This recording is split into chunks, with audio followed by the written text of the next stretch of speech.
Today is Thursday, October 31st, 2019. We are broadcasting Roland Martin Unfiltered live from the Apollo Theater in Harlem, where the Folks with Culture Shifts Lab will be holding their welcoming reception. We'll be broadcasting live this whole weekend and streaming this conference, which focuses on African Americans, venture capital, and technology. But on today's show, we'll talk about the House vote to move forward with the impeachment inquiry against Donald Trump. Republicans are not happy at all.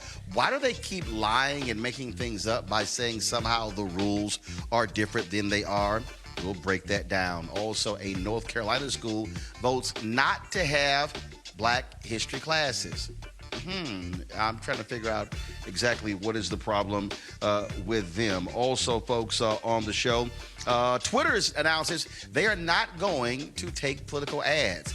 Will that put pressure on Facebook to do the same? Lots to talk about. Might as well let's get to it. It's time to bring the funk on Roland Martin Unfiltered. Let's go. He's got it. Whatever the biz, he's on it. Whatever it is, he's got the scoop, the fact, the find. And when it breaks, he's right on time and it's rolling. Best believe he's knowing. Putting it down from sports to news to politics. With entertainment just for kicks, he's rolling.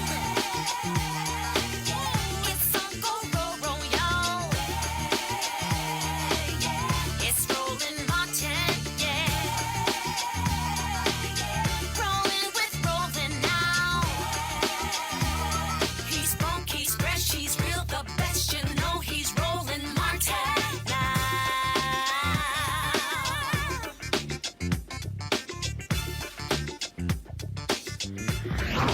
Martin. Ask and you shall receive. Republicans have been saying for weeks they want an official vote to move forward the impeachment inquiry against Donald Trump. Well, Nancy Pelosi said, you want it, you got it. That took place today in the House. Here is Speaker Pelosi introducing H.R. 660. I want to begin my remarks by some of the most beautiful words in our country's history. We, the people of the United States, in order to form a more perfect union, establish justice, ensure domestic tranquility, provide for the common defense, promote the general welfare, and secure the blessings of liberty to ourselves and to our posterity, do ordain and establish this Constitution of the United States. It goes on immediately to establish Article 1, the legislative branch, Article 2, the executive branch, Article 3, the judiciary. The genius of the Constitution, a separation of powers, 3 co-equal branches of government to be a check and balance on each other.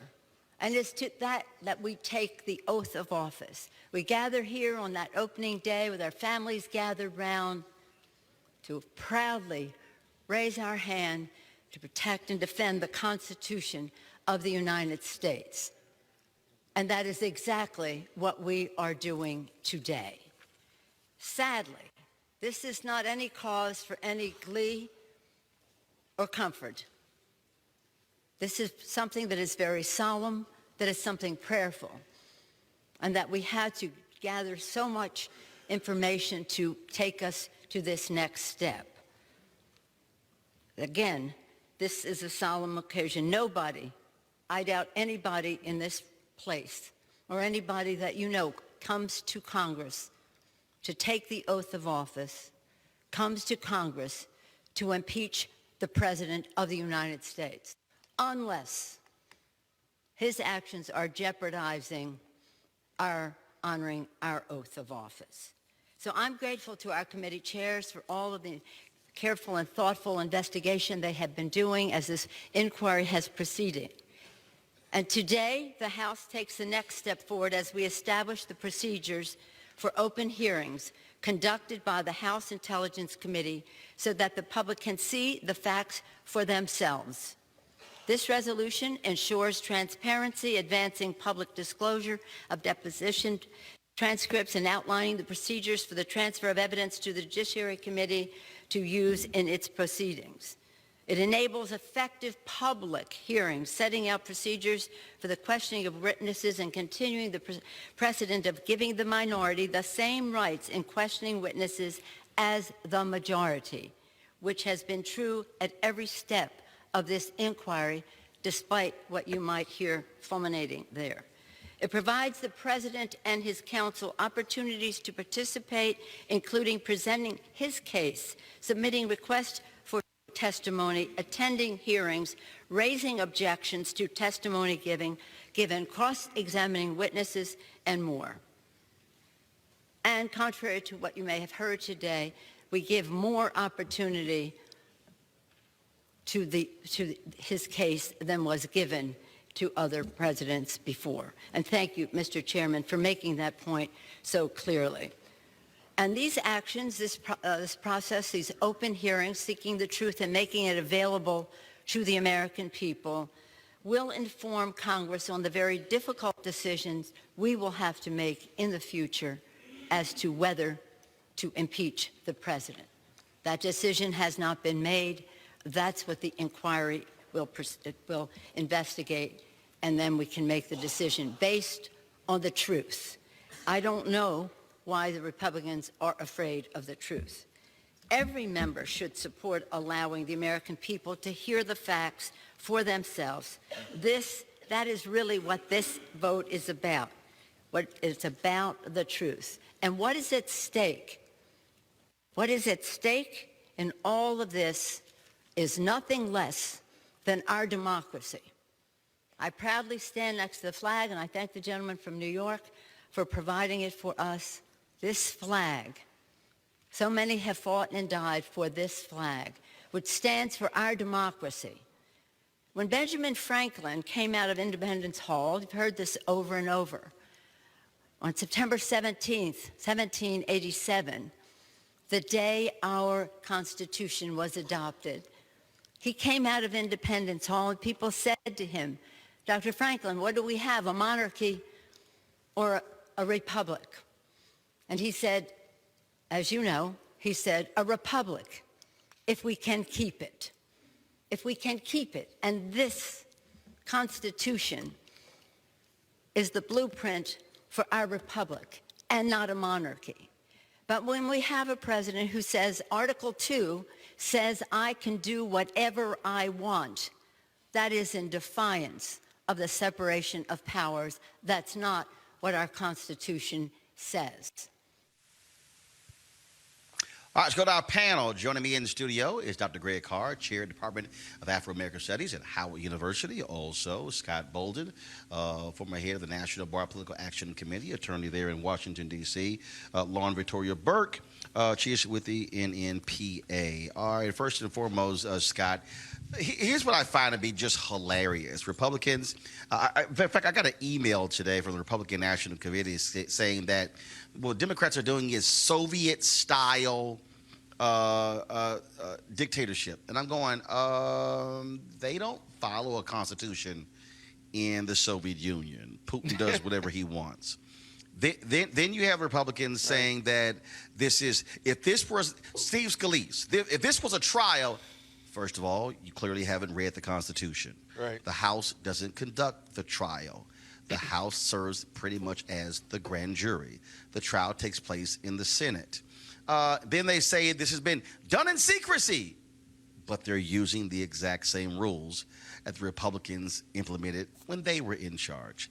It is so hilarious how they're bitching and moaning about process and just flat out lying as if Democrats have created some new set of rules that we've never seen before, as foreign as all get out. Right. Well, let me start my commentary off. Hats off to the Washington Nats, spiking up on the Houston Astros. Now, Give what was your question, Give a damn about the Washington Nationals. You ain't even from Y'all can't DC. even win at home. You can't win at home. In any event. You ain't even from, y'all didn't win at home either. Don't start. Okay, Don't start. Well, I've been here 30 years, but hats off to the Washington Nats. It was a good series. But be that as it may, what was your question? You ain't from DC. Bandwagon. I ain't never heard you mention the Nationals, and I ain't heard you mention the Nationals in 4 years. Because they're the world champions. That's what I'm talking about. That's what I'm talking about. Bandwagon. Sound like Negroes celebrating the Capitals winning, don't even watch hockey. Yeah, hey, we still celebrate winners in D.C. In any event, don't be mad. That's my point. The Republicans... hold on. Let me go to Greg Carr. No, Greg Carr, I know you prepared to answer my question. See, let me do my that's how thing. you shut Scott down. Oh. So, Greg Carr, let me start with you. Greg, Republicans consistently lying. He can't do They're that. lying, Greg Carr. Scott, you wait. Scott, I'm reclaiming my time. Greg Carr. No, brother. Hey, look. And listen, I don't have a horse in that Houston Astros versus Washington Nationals. Yield your time back to me. I haven't Yield spent your time. I haven't spent a dime. You got to bring it all into the legal perspective, Scott. I know. You already know, brother, because when they got rid of Dusty Baker, I haven't been to the Nationals game since. So I really don't care. So that having been said, the Republicans are playing the only card they have. Right. I mean, they are the party of white nationalism. They are the party of hyper-capitalist interests. And they're the party of a permanent anti-democratic minority rule in the Electoral College. So the only play they have is no. And this is probably the only play they're going to have for the foreseeable future.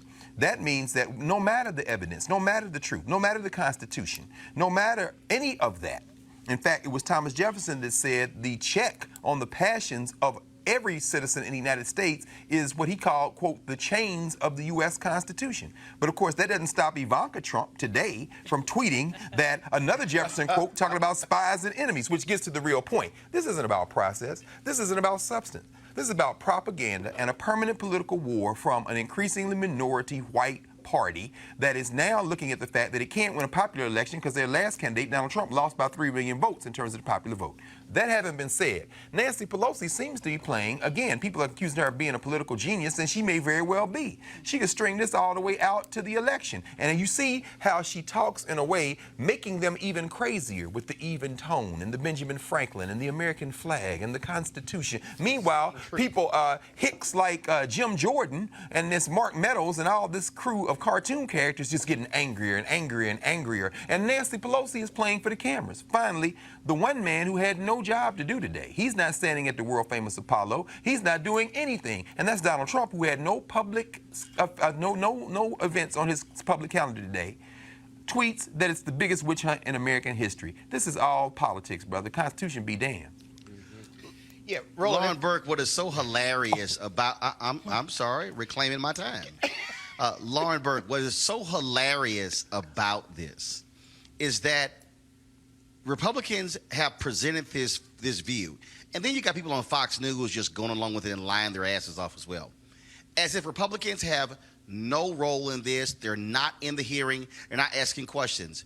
There are 47 Republicans sitting on the 3 committees involved in this. Right. To act as if they're being frozen out is a joke. Yeah, I mean, the strategy that they're pursuing now is to completely evade any conversation about the details of what's going on. So they're not even really talking about, they're not really making an argument about anything that has been alleged at all. They're just calling the entire thing bogus, the entire thing is a witch hunt, the entire thing is illegitimate and secretive. All of that, of course, makes no sense given what they performed during the Benghazi targeting of Hillary Clinton, which had, hearings and conversations and testimony and deposition and everything else that they're now complaining about. So they're trying to dodge any conversation, obviously, about the details, but they can't do that when we get to the hearing phase and you have one side of the aisle asking specific questions of specific actors. And obviously the other thing that they're doing, too, that at some point has to come to a halt, and I think that this is when we really come to the sort of constitutional crisis phase of this, is that when they start saying executive privilege and they refuse to have people testify and they refuse to have people actually answer questions, at some point there has to be a confrontation, right? And then not even get to the point where the people are actually showing up. They're just saying, we're not showing up because this person is never going to speak to this committee. So that's when I think we get to a point in this of real confrontation, because if there is no testimony offered by certain actors who are likely in trouble one way or the other, the Republicans can kind of continue their obstruction argument of what they're doing. But at some point, it's going to come to a head. It's going to come to a vote. He's probably going to get impeached in the House, and obviously in the Senate, it's a different story. Well, Roland, I also Scott, think that... here's what's the most hilarious about all of this. There will be public hearings. Right. So the Republicans have presented this as if everything is in secret and you don't know, and secret witnesses and secret testimony. There are going to be public hearings, and they are going to have to try to explain away individuals who have been appointed by Donald Trump, who have worked for him, who have defended him. They're going to explain away them saying, yes, he asked for a foreign power to investigate a political rival. Right. Trump is going to keep saying, he tweeted, read the transcript. We haven't seen the verbatim transcript. We've seen a summary. And so they're going to have to, that's going to be a day of reckoning. And so at some point, you're lying about process isn't going to do anything, because you're going to have to face the music. Yeah, you're going to see the power of television with those witnesses. And you and I and others on this program have talked about the power of television and the reality of depth and substance and truth, and the whole process argument goes out the window. They're going to have to defend that. The other thing to watch is John Bolton and others have filed a lawsuit in federal district court to ask the court to determine whether they have to testify or not under subpoena. And I predict either this week or next week, the federal court is going to rule in favor of the House Democrats that Bolton and others have to show up as former employees, and they're going to have to testify as part of this impeachment process. Watch for that decision, because everyone involved in this impeachment process is watching for it, because that'll be a legal decision that future witnesses and people who have been subpoenaed won't be able to get out from under, because hopefully you'll have a judicial decision, even if you get expedited review at the D.C. Circuit level. But lastly, Roland, you know, the Republicans had a saying when they ran the House. They say elections have consequences. Well, they lost. The Democrats control the House now, so they control the rules, and the Democrats have given them what they wanted. They wanted public hearings. They wanted to be more people in these depositions. They wanted the release of the deposition transcripts, and the Democrats have agreed to all of that. They are afraid of the truth, and it doesn't seem, if you're so innocent, if the GOP and the president are so innocent, why not fully cooperate and show your innocence? The fact of the matter is there's no innocence to be found on the GOP side or the White House. Also, they're trying to gin up their But base. Lauren, what's also now even more laughable, what's not even more laughable, Lauren, is now you have Donald Trump threatening to withhold campaign cash from Senate Republicans who vote against him.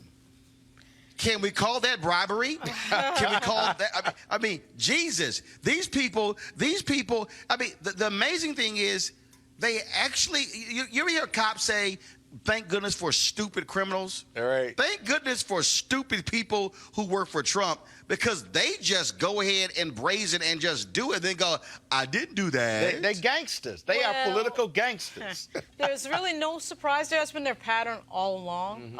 They did admit when they came to office they were shocked that they were elected, and you can see, of course, they have absolutely no idea what they're doing, particularly when it comes to ethics.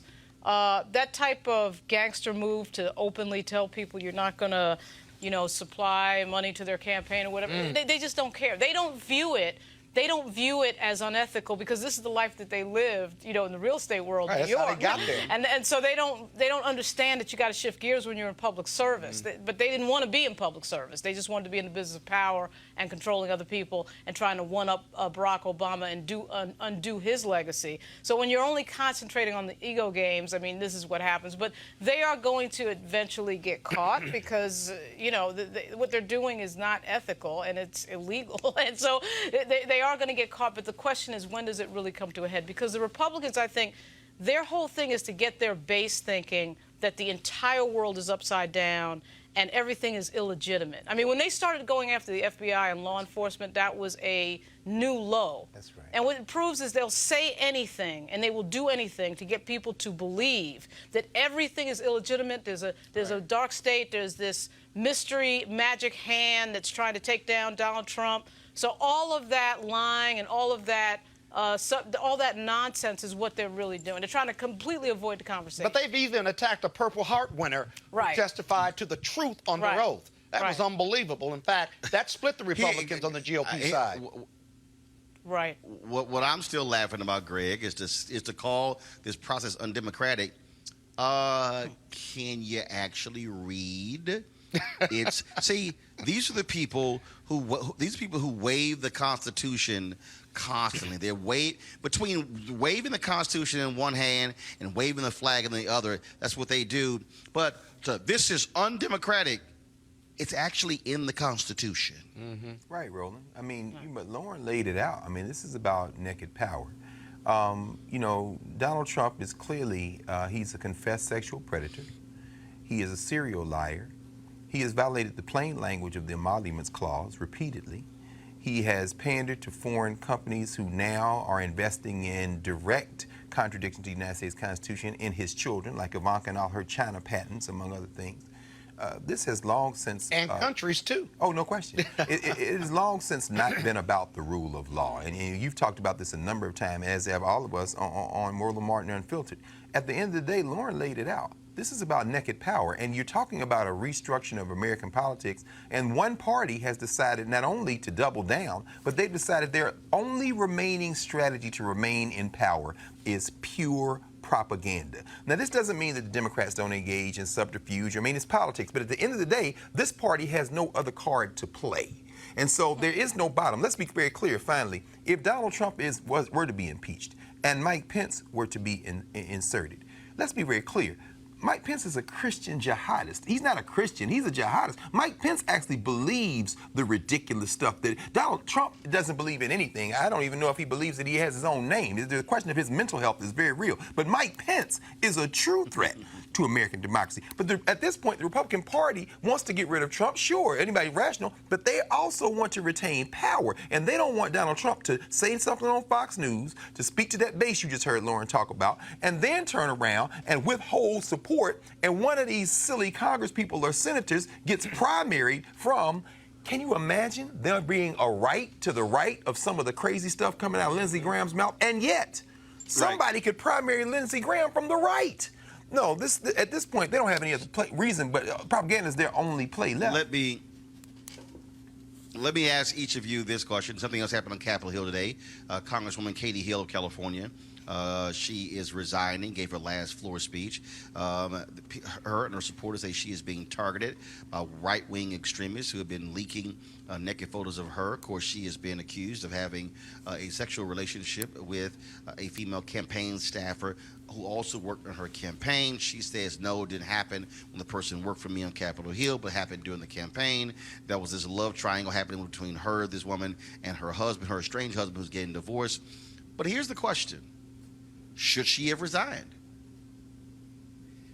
I don't think she should have resigned unless she'd violate, even if she had violated a rule, that comes down to you being punished, censured, admonished, whatever the punishment is. She, to me, has a right to privacy. All of that stuff that happens with this person before she becomes a member, to me, is nobody's business.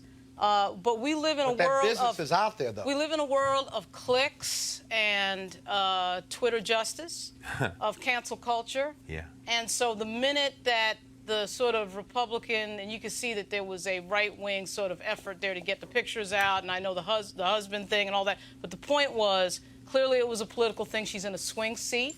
That was a red seat before she got there, so there's a political, thing going on in the background against her. But she, to me, shouldn't have resigned unless there was something else that we don't know about that's against the law. Otherwise, none of that was anybody's business. Her husband had no business putting that stuff out. What people do in their private, what adults do over the age of 18 is nobody's business as long as there's consent. And so it's confusing to me as to why she resigned. Now, had she broken this rule with regard to having a relationship with a staffer, whether that staffer was a campaign aide or not a campaign aide, that's a violation of House rules. You get punished by that by the Ethics Committee. But, of course, as usual, in the culture we live in now, right, there's no time for investigation. There's no time to look into anything. There's no time to give anybody a chance to tell their side of the story. And so she just resigned. Now, I will say this at the end. I'm amused by some of these feminists because I think if this was a man, they'd be saying something completely different. But I don't think she should have resigned. Well, that's probably true, but Senator Al Franken resigned also without a judge or a jury or any investigation. He was cooperating with them. This whole body shaming, porn shaming thing is highly inappropriate. In fact, it's illegal. It's illegal Right. under federal law Right. to put pictures of anyone naked that you have a relationship with, to body shame them or to porn shame them. Look for the feds in that jurisdiction to start investigating the husband. It was interesting. The husband said, listen, I know my wife was bisexual. I can deal with her having a relationship with a woman, but not with a man. And she was having a relationship with a man and a woman. So